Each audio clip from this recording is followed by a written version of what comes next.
Here we go for our youth girls final here at the Las Vegas at the Tuscany Suites and Casino. My name's Nick Teixeira, joined by Will Stewart here on the call to see Chloe Sutherland take on Caidynce Rever in what should be an enthralling battle between two young talents. Yeah, I'm looking forward to this one. We had 5 ladies competing in this one, 5 girls, I should say, competing in this one, and we're pretty scattered. As you can see, we got a Scotland flag or Scottish flag there, and then the Canadian flag. So Chloe making the trek across the pond to be here for this Las Vegas Open event. Yeah, it's really cool to see the international participation here in the youth event. I love seeing all the different talents because we are starting to keep eyes on more and more of the ones we have here in the U.S. in particular, but seeing the ones that make the trek, even more exciting because we don't know what's possible, and really anything's possible when you're watching girls like this. Oh, it certainly is, man. It certainly is. The state of darts right now is just in a great place, and we're seeing that across the board. And I heard today there is a JDC event or Q school, over 126 kids. Wow, really? Yeah. They were, and this is a smaller space. They were lined out the door.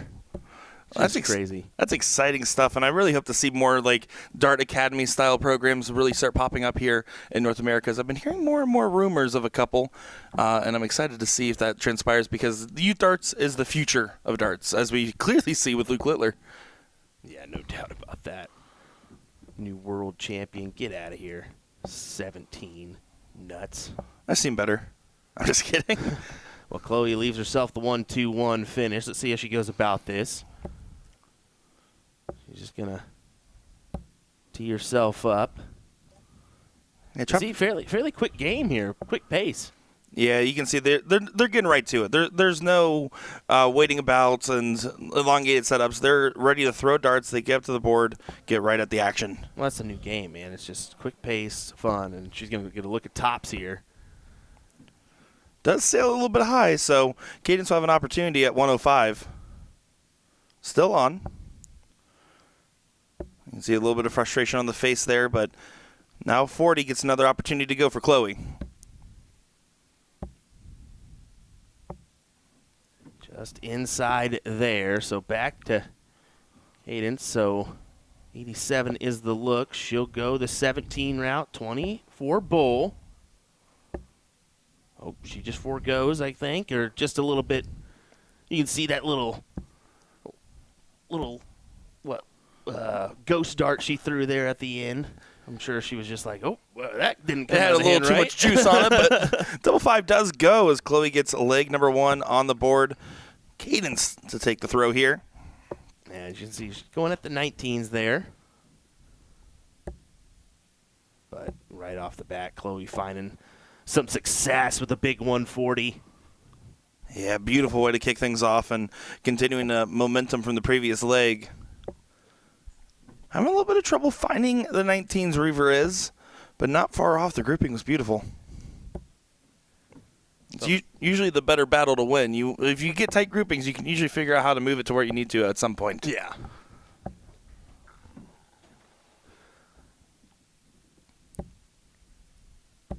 No. Nothing wrong with the big 60. But unfortunately floats it into the 5 there on the last. And Caidynce finds the big trip 19. We always talk about the untapped potential of youth darts. It's really for no other reason than you have no bad habits when you start playing darts. And when you're young, you're able to pick up good habits so quickly. That's why you see the success of players becoming younger and younger. I mean, we saw the JDC and the PDC Youth Championships really start bringing out a lot of young talents. The WDF has done a great job doing that as well. Well, it's just a game that anybody can play. I mean, you just hang a board up and give it a go. It doesn't take any athletic ability, really. I mean, anybody can. Wow, look at that. Nice 1-2-1. Going to be in pursuit. Chloe's still on the tail, but 135 will be the first opportunity.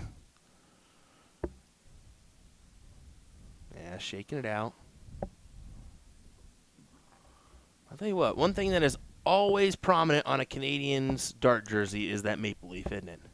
Well, yeah, it's a pretty cool leaf. Like top 5 leaves. Top 5 leaves. Yeah, she did attack the 54 there to leave bull.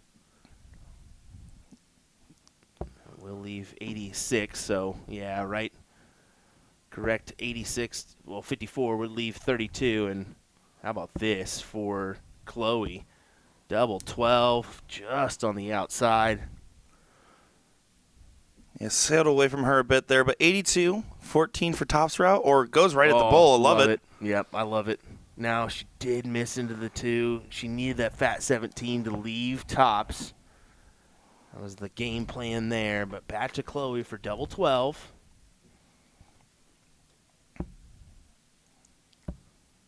Oh, all over it, working in, but doesn't go. Opportunity now for Rever. You can see taking that extra breath there before approaching. Oh, no. On the low side into the double 15. A bust. And Chloe now double 6. She can't get it to go either.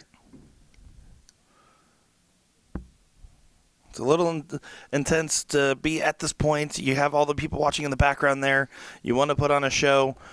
It's easy to get lost and everything there, especially with those doubles fighting against you. Yeah, Chloe puts it away here, double 6. Yeah, and that's the thing. I mean, you've been playing on the floor this whole time, and then all of a sudden you get your last match on the stage. Yeah, everybody decided to come on over for it, so. As they should. A little extra pressure added. Of course, I do love the youth players supporting each other all around you. You see that a couple of them keep hovering and walking around, hanging right behind the stage there. When you're playing youth darts, it feels like everybody's your friend, whether you're playing against them or playing with them. That's one thing that's always prominent is the support from the fellow youth. Whether they're out or still in, they come on over and cheer people on. So, gotta love that. And some of my best experience from darts when I was playing youth tournaments and circuits, and some of my best friends in darts came from that time, usually when they were beating me. Yeah, if I'm not saying, I did see Chloe with about a handful of Scottish youth, so I believe we have about 4 or 5 of those players coming over, and I think we got some Dutch competitors. We have, of course, Canada, U.S. as well. And I believe there's somebody from the Asian area, if I'm not mistaken, maybe Japan. It certainly could be. I'm on the men's side. Yes, absolutely. So, or the boys' side, I should say, in this. Future men's side. Another solid scoring round there for Chloe as Rever's going to start finding some success on these 19s. 95 on the turn to keep it in line.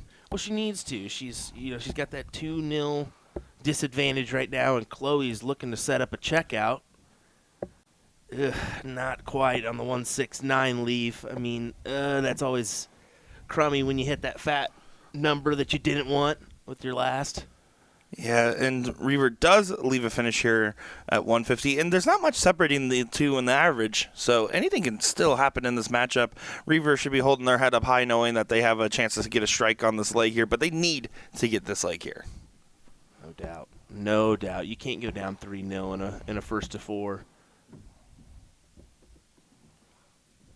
It just feels like so much to come back from. Then again, Asia Jalbert had recovered from multiple large deficits like that yesterday, and that's a 4-time youth winner for the ADO. And newly crowned ADO 501 national champion. Well, she wanted that 10 there to leave tops, and unfortunately, she can't get it to go. So she'll elect the 4 for tops. 127 here for Rever. And again, the dart's kind of getting away a little bit. It's easy to try to overexert for the triple there, and then pulling over to left or right instead. You need to hit the big piece. And she pins it first dart. No double trouble that go around, huh? Not at all. Let's take a look here at the side profile for these two. You can see a slight lean in from Caidynce. Chloe stands fairly tall. Yeah, good observations there. Overall, though, everything involving the arm movement is pretty keen between both of them. At least I am on it. And you see that, though, with younger players compared to some of the older ones. It's one motion pretty much. There's no setup, pull back, pause, and release. It is a continuous cycle there.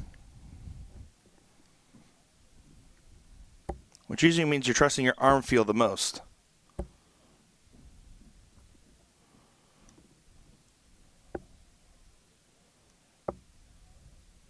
Caidynce just kind of shakes her head as she can't find the number she's looking for. And Chloe, on the other hand, has been just getting really consistent. She's extending the advantage in her favor here, and yeah, she needs a ton to leave 160. And take the title here at the Las Vegas Open, and what would be a great spark to her season, especially on the WDF side of things. Certainly, every competition matters so much on the WDF circuit, so anytime you can do some serious damage, get a win on the stage, you're going to feel happy about the opportunity. 60 for Chloe, sets herself up with the 141. She'll go traditional 20s here for sure. Of course. It's also the fun way to shoot it. Everyone pretends they're on the 9 when they have a 141. I actually like the trip 19, trip 16 look. Well, and that's why we're commentating. 84 now on the approach. Gap has been reduced a little bit more by Rever, just continuing to ask the question of, hey, if you don't, I might.